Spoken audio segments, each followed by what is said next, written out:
দৰ্শকসকল, আমি বৰ্তমান যিটো সময়ত জীয়াই আছো সেয়া হ'ল কলিযুগ। কিন্তু আপোনালোকে বাৰু জানেনে, কলিযুগৰ ভয়ংকৰ বৰ্ণনা মহাভাৰত কালতেই কৰিছিল। কলিযুগৰ মানুহ কেনেকুৱা হ'ব, মানুহৰ জীৱন কিমান ভয়ানক হ'ব, মানুহৰ ব্যৱহাৰ ইজনে আনজনৰ প্ৰতি কেনেকুৱা হ'ব, এই সকলোবোৰ।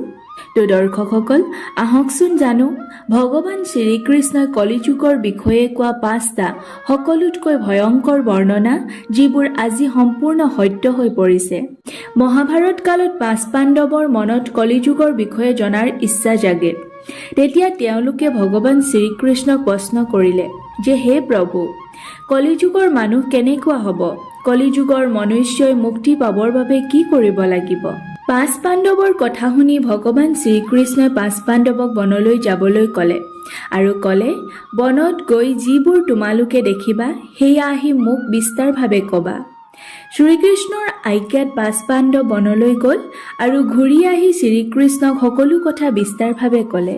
প্ৰথমে যুধিষ্ঠিৰে ক'লে, হে প্ৰভু, মই বনত 2ডাল শুঁৰ থকা হাতী দেখিলোঁ। তেতিয়া শ্ৰীকৃষ্ণই ক'লে, হে যুধিষ্ঠিৰ, কলিযুগত এনেকুৱা মানুহে ৰাজত্ব কৰিব যি ক'ব এষাৰ আৰু কৰিব এটা।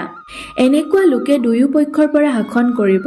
তাৰ পাছত ভীমে ক'লে, হে প্ৰভু, মই দেখিলোঁ যে এজনী গাই গৰুৱে তাইৰ পোৱালিটো ইমানেই চেলেকিছে যে পোৱালিটোৰ গাৰ পৰা তেজ ওলাই গৈছে। তেতিয়া শ্ৰীকৃষ্ণই ক'লে, হে ভীম, কলিযুগত মাকে নিজৰ ল'ৰা ছোৱালীক ইমানেই মৰম কৰিব যে ল'ৰা ছোৱালীক ঘৰতে আবদ্ধ কৰি থ'ব, যাৰ ফলত ল'ৰা ছোৱালীৰ বিকাশত বাধা আহিব। যদি কাৰোবাৰ ল'ৰা সাধু হয় তেন্তে সকলোৱে তেওঁৰ পূজা কৰিব, কিন্তু যদি নিজৰ ল'ৰা সাধু হয় তেন্তে কান্দি কাটি মৰিব। কলিযুগৰ মানুহে ল'ৰা ছোৱালীক নিজৰ মোহ মায়াৰ জালতে বান্ধি ৰাখিব, যাৰ ফলত ল'ৰা ছোৱালী ভাল হোৱাৰ ঠাইত বেয়া দিশলৈ গতি কৰিব। তাৰ পাছত অৰ্জুনে ক'লে, হে প্ৰভু, মই এজনী চৰাই দেখিলোঁ যাৰ পাখিত বেদৰ শ্লোক লিখা আছে, কিন্তু চৰাইজনীয়ে মৰা জন্তুৰ মাংস খাই আছে। তেতিয়া শ্ৰীকৃষ্ণই ক'লে, হে অৰ্জুন, কলিযুগত এনেকুৱা লোকে ৰাজত্ব কৰিব যাক সকলোৱে জ্ঞানী বুলি ক'ব, কিন্তু তেওঁলোকে মনত অকল এইটোৱেই ভাবি থাকিব যে কেনেকৈ সন্মুখৰ ব্যক্তিজনৰ মৃত্যু হয় আৰু তেওঁৰ সম্পত্তিবোৰ ল'ব পাৰি। মানুহৰ ওচৰত যিমানেই সম্পত্তি নাথাকক কিয়, কিন্তু তেওঁৰ চকু কেৱল আনৰ সম্পত্তিৰ ওপৰত থাকিব। এনেকুৱা বহুত ব্যক্তি ওলাব যি কেৱল আনৰ ধন কাঢ়ি লোৱাৰ ধান্দাতেই থাকিব।